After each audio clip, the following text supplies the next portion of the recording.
Trump نے کہا ادھر آؤ شہباز شریف میری تعریف کرو، اور شہباز شریف آگے بڑھے اور ایک رٹو طوطے کی طرح شروع ہو گئے۔ میرے اندر کوئی عقل نہیں تھی، میں نے ایٹم بم اٹھا کے دے مارنا تھا اگر آپ انٹرفیئر نہیں کرتے۔ یہی صورتحال خدا نہ خواستہ کے پی یا سندھ میں ہوتی تو آپ نے یہاں سے اڑ کے جانا تھا جواب دینے۔ سڑکیں بند، بازار بند، پینک تھا شہر میں۔ ایک آکسفورڈ کے زمانے میں نوبل انعام یافتہ خاتون ویڈ کا نشہ کرتی تھی۔ خدا نہ خواستہ ان 670 میں سے ایک بھی بے گناہ مارا گیا ہوا تو وہاں بہت سخت سوال ہوں گے، لیکن بدقسمتی یہ ہے کہ اس سوال کا آپ کو کبھی جواب نہیں ملے گا۔ السلام علیکم، میں آفتاب اکبر، اور آپ وہی ہم جیسوں کے منہ سے بری بری خبریں سننے والے پاکستانی۔ ایک شعر، لیکن یہ صرف شعر نہیں ہے، سسٹم سے ریکویسٹ ہے، سسٹم کو یاد دہانی بھی ہے۔ کہانی مختصر کرنا پڑے گی، سبھی کردار تھکتے جا رہے ہیں۔ آج دل دکھی ہے، اور واقعی بہت دکھی ہے۔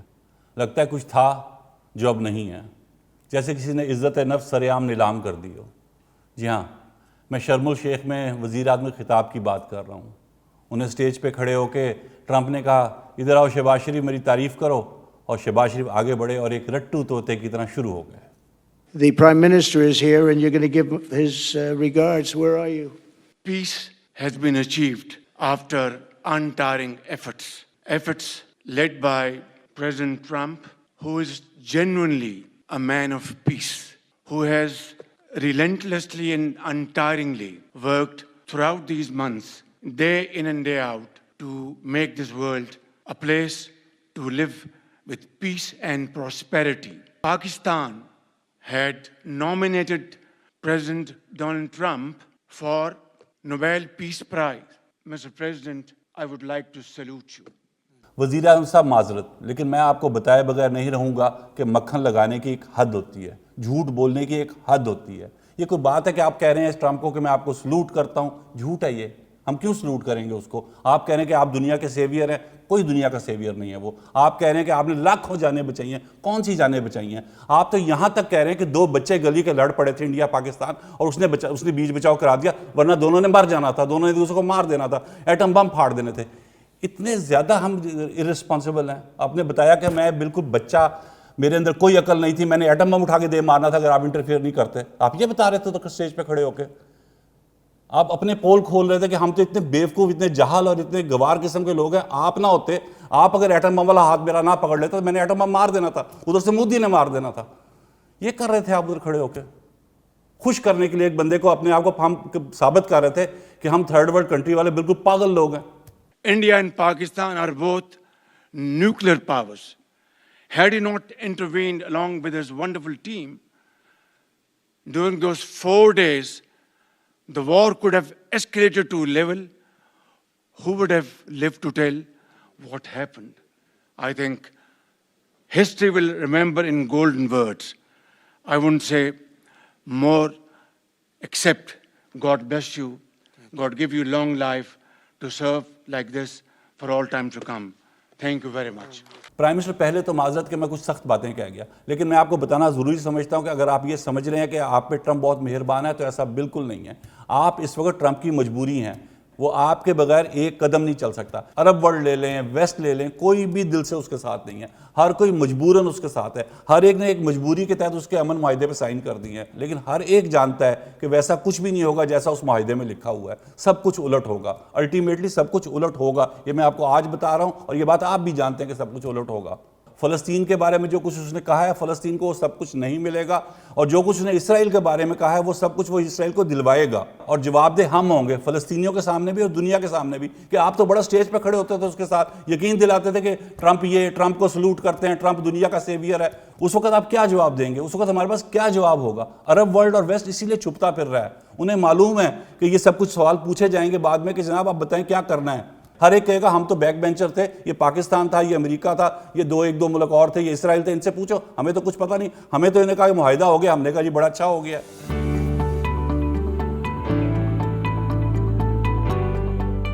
آخر میں بس آپ سے میں اتنا کہوں گا کہ آپ جواب سوچ کے رکھیں۔ ایک دن فلسطینی آپ سے پوچھیں گے شہباز شریف آپ نے کیا کیا ہے، وہ پاکستانیوں سے پوچھیں گے، وہ مجھ سے پوچھیں گے، میرے بچوں سے پوچھیں گے کہ آپ نے ہمارے ساتھ کیا کیا ہے۔ آپ نے ہمیں ایک جہنم سے نکال کے دوسرے جہنم میں، بلکہ اس سے بھی نچلے درجے میں جھونک دیا۔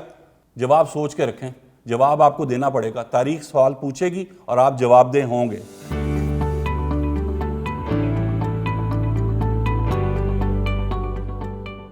پاکستانیوں نے شاید عہد کیا ہوا ہے کہ وہ دنیا کے جس کونے میں بھی ہوں گے پاکستان کی نیک نامی کا سبب نہیں بنیں گے. ایسی ہی ایک خبر آئی ہے ملالہ یوسفزئی کی طرف سے. وہ اپنی کتاب فائنڈنگ مائی وے میں لکھتی ہیں کہ میں آکسفورڈ کے زمانے میں ویڈ کا نشہ کرتی تھی. جی ہاں, ملالہ یوسفزئی آکسفورڈ کے زمانے میں نوبل انعام یافتہ خاتون ویڈ کا نشہ کرتی تھی.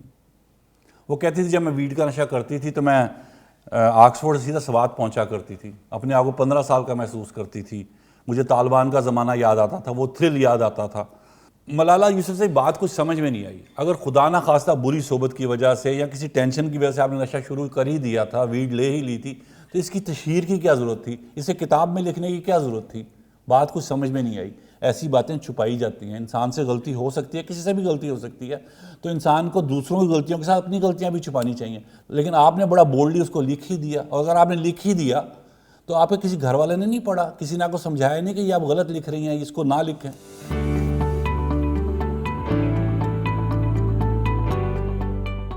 آپ جب اگلی کتاب لکھیں تو اس میں ضرور ہمیں بتائیں کہ آپ نے نشہ کیوں شروع کیا اور کیسے ترک کیا, کیونکہ مجھے یقین ہے کہ آپ نشہ ترک کر چکی ہوں گی, کیونکہ آپ جانتی ہیں کہ آپ پاکستانی بچوں کے لیے ایک رول ماڈل ہیں, اور رول ماڈل ایسی حرکتیں نہیں کرتا ہے. اور ایک اور بات, دوسری کتاب میں یہ احتیاط بھی ضرور کیجیے گا کہ ایسا اور کچھ مت لکھے گا جو آپ کے لیے, میرے لیے, پاکستان کے لیے یا آپ کے قبیلے کے لیے شرمندگی کا باعث بنے.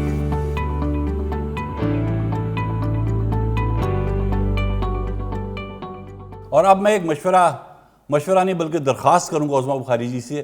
انہیں یاد کراؤں گا کہ وہ پنجاب کی وزیر اطلاعات ہیں, وہ سندھ کی وزیر اطلاعات نہیں ہیں, وہ کے پی کی وزیر اطلاعات نہیں ہیں, لیکن ان کا مسئلہ یہ ہے کہ ان کی ساری توجہ کے پی کی طرف ہے یا سندھ کی طرف ہے. آپ مجھے کشمور لے چلیں, آپ مجھے جیکب آباد چھوڑیں, آپ مجھے نواب شاہ لے چلیں, آپ مجھے گڑھی خدا بخش لے چلیں, مجھے دکھائیں وہاں 17 سال میں آپ نے کیا کیا. وزیر اعلیٰ ویسے تو وہ الیکٹ نہیں ہوئے, چونکہ ایک وزیر اعلیٰ پر ڈی نوٹیفائی نہیں ہوا تو دوسرا وزیر اعلیٰ کہاں سے آ گیا. انہوں نے ہر چیز کو نا وہ سمجھ گیا زمان پارک ہے, ادھر اس کو ادھر بٹھا دو, اس کو ادھر بٹھا دو, اور ان کی مرضی چلے گی. قانون اور یہ کوئی موم کی ناک نہیں ہے جس کو آپ ادھر سے ادھر جو ہے وہ کھینچ لیں گے. اور اس وزیر اعلیٰ کے منہ سے ایک لفظ جو آپ نے خیبر پختونخوا کی ترقی کے حوالے سے سنا ہو. یہ سب دکھانے کا مقصد آپ کو یہ باور کرانا ہے کہ آپ کی ساری توجہ پنجاب سے باہر ہے, کے پی پہ ہے یا سندھ پہ ہے. آپ کو اچھی طرح پتہ ہے کہ کے پی میں کیا ہو رہا ہے, کے پی کے کیا مسائل ہیں, ان کو کیسے حل کرنا ہے. آپ کو سندھ کے سارے مسائل کا بھی پتہ ہے. شرجیل انعام میمن کو اتنے مسائل کا نہیں پتہ ہوگا ایز اے وزیر اطلاع جتنا آپ کو پتہ ہے. اور مزے کی بات ہے آپ کے پاس ان کے حل بھی ہیں. اگر آپ کو کچھ نہیں پتہ یا جس صوبے کے بارے میں آپ لا علم ہے تو وہ پنجاب ہے. نہ اس کے مسائل کا آپ کو پتہ ہے, نہ ان کے حل کا پتہ ہے. آپ سے پنجاب کے بارے میں کوئی سوال پوچھیں تو آپ کا جواب کچھ اس قسم کے ہوتے ہیں. 4-5 دنوں سے پنجاب کی سچویشن ہے کہ یا کے حوالے سے آپریشن کمپلیٹ ہو چکا ہے, اور کچھ اطلاعات یہ ہیں کہ جو رضوی برادران ہیں دونوں حراست میں ہیں, یا کچھ یہ کہہ رہے ہیں کہ تقسیم میں, اور کرنٹ سچویشن کیا ہے. دیکھیے اس کے بارے میں اس کے ساتھ ہی لے لیں ہو گیا نا کہ افغانی جو ہے وہ ابھی تک کتنے واپس جا چکے ہیں پنجاب سے, وہ کس کا بتا. دیکھیے اس کے اوپر میں ایک ڈیٹیل سے آپ کے ساتھ جو ہے وہ گفتگو کروں گی جب آپریشن جو ہے وہ کمپلیٹ ہو جائے گا. صرف اس پہ اتنا کہنا ہے کہ ان لوگوں کی جان و مال کا تحفظ کرنا حکومت کی ذمہ داری ہے. مجھے تو آپ کے ویسے آج سوال کی سمجھ نہیں آ رہی ہے, آپ کہنا کیا چاہ رہے ہیں. میں نے آپ سے گزارش کی کہ میں اس وقت آدھی ادھوری بات جو ہے وہ اس سٹیج پہ نہیں کرنا چاہتی. پوری طرح جب معاملات جو ہے وہ کنٹرول میں ہوں گے اس وقت انشاءاللہ تعالیٰ پورے فیکٹس اینڈ فگرز کے ساتھ ہر چیز میں آپ کے سامنے رکھوں گی. لیکن اس کے لیے آپ کو جو ہے وہ ایک آدھے دن کا انتظار کرنا پڑے گا. کیا ہو گیا بھائی. ہاں یہی صورتحال خدا نہ خاصا کے پی یا سندھ میں ہوتی تو آپ نے یہاں سے اڑ کے جانا تھا جواب دینے, اور صحیح جواب دے کے آتی ہیں آپ. ہاں ساری بات بتا کے آتی کہ یہ مسئلہ ہے, یہ مسئلہ ہے, یہ مسئلہ ہے, لیکن نہیں پتا تو آپ کو یہاں نہیں پتا تھا, یہاں پتا تھا تو آپ بتانا نہیں چاہتی تھی. آپ کو پتہ ہے کہ بچوں کو سکولوں سے پینک میں فون آئے, سڑکیں بند, بازار بند, پینک تھا شہر میں ایک کہ جناب پتہ نہیں کیا ہو رہا ہے, کیا نقصان ہو گیا ہے, کتنے لوگ مارے گئے ہیں, پولیس کا کیا ہو رہا ہے, کیا جھڑپیں ہو رہی ہیں. ہر کوئی جاننا چاہتا تھا. یہ آپ کا کام تھا کہ آپ کم از کم دلاسا دیتی, آ کے بتاتی کہ سب صورتحال ٹھیک ہے, کم از کم یہ تو آپ کہہ سکتی تھی. لیکن آپ غائب بالکل. آپ نے کہا کہ مجھے پتہ ہی نہیں ہے, میرے پاس انفارمیشن نہیں ہے. تو آپ کر کیا رہی تھی اس دن؟ کس بات کی وزیر اطلاعات ہے؟ آپ سے ایک سوال پوچھا گیا ہے اور آپ نے ایسے کہتے ہیں مجھے پاس انفارمیشن نہیں ہے. عظمہ بخاری جی، یہ میری آپ سے بڑی سنجیدہ شکایت ہے. یہ پنجاب کے عوام کا حق ہے، یہ میرا حق ہے، یہ تمام صحافیوں کا حق ہے. اگر آپ سے پینک میں، پریشانی میں، کسی مصیبت میں، پنجاب سے متعلق کسی پریشانی میں کوئی سوال پوچھیں تو آپ اس کا جواب دیں. یہ نہ کہیں مجھے نہیں پتہ. آپ کو پتہ ہونا چاہیے. اگر آپ کو نہیں پتہ تو پھر آپ کو وزیر اطلاعات نہیں ہونا چاہیے. ایک تو بات یہ ہے. میں بڑی صاف بات کروں گا، وہ بری لگے گی لیکن میں بالکل صاف بات کر رہا ہوں. اب جب آپ کو ایک ناگوار مشورہ دے ہی دیا ہے تو میں ایک مشورہ آپ کو اور دینا چاہتا ہوں.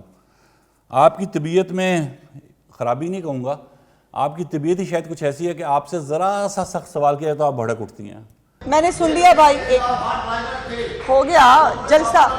آپ نے تقریر کرنی ہے، آپ نے تقریر کرنی ہے، سوال پوچھو. بہت شکریہ. آپ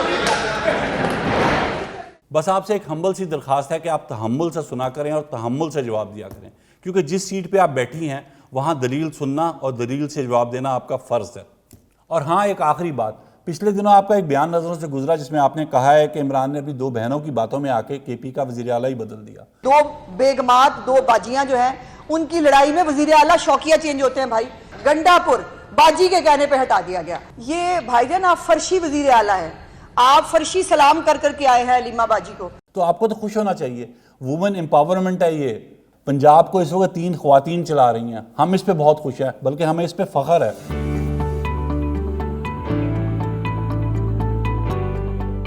ویسے تو پاکستان میں ہر خبر ہی پریشانی کی ہے، لیکن جو میں اب آپ کو بتانے جا رہا ہوں وہ ان سب سے زیادہ پریشان ہونا ہے. انسانی حقوق کمیشن آف پاکستان نے ایک بیان جاری کیا ہے. جنوری 2025 سے اب تک پنجاب میں 500 سے زائد مبینہ مقابلے ہو چکے ہیں، جن میں 670 سے زائد افراد مارے گئے ہیں. سی سی ڈی کو جرائم پہ قابو پانے کے لیے بنایا گیا تھا، مگر اب یہ ایک متوازن پولیس فورس بن گئی ہے. ایف آئی آر، حراست میں لینے اور خطرناک مجرموں کے خلاف جان لیوا اختیارات حاصل ہو گئے ہیں اسے.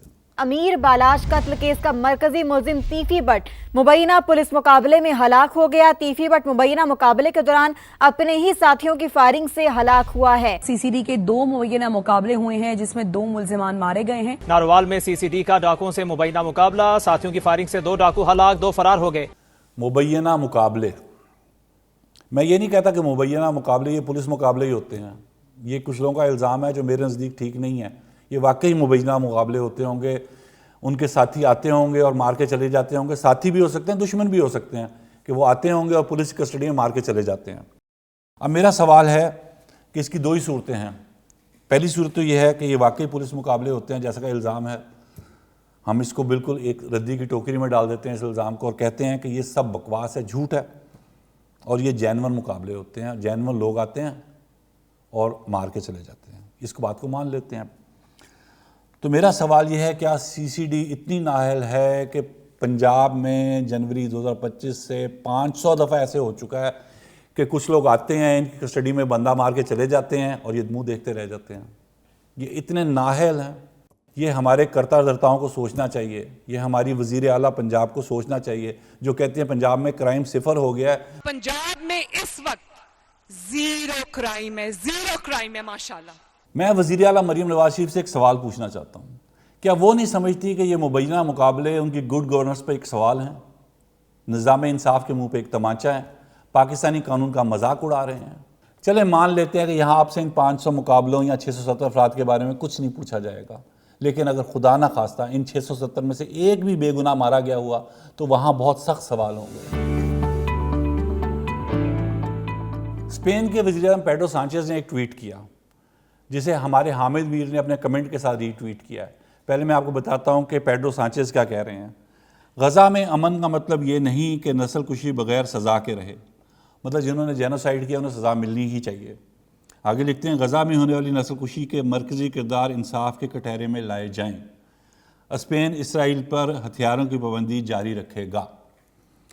حامد میر ری ٹویٹ کرتے ہیں اپنے کمنٹ کے ساتھ اور لکھتے ہیں، یہ مطالبہ اسپین کے وزیر اعظم نے تو کر دیا، لیکن کسی مسلمان سربراہ مملکت نے کیوں نہیں کیا؟ حامد میر، بڑا اچھا سوال ہے آپ کا، لیکن بدقسمتی یہ ہے کہ اس سوال کا آپ کو کبھی جواب نہیں ملے گا، اور یہی جواب ہے. جو دیکھتا ہوں وہی بولنے کا عادی ہوں، میں اپنے شہر کا سب سے بڑا فسادی ہوں. جو دیکھتا ہوں وہی بولنے کا عادی ہوں، میں اپنے شہر کا سب سے بڑا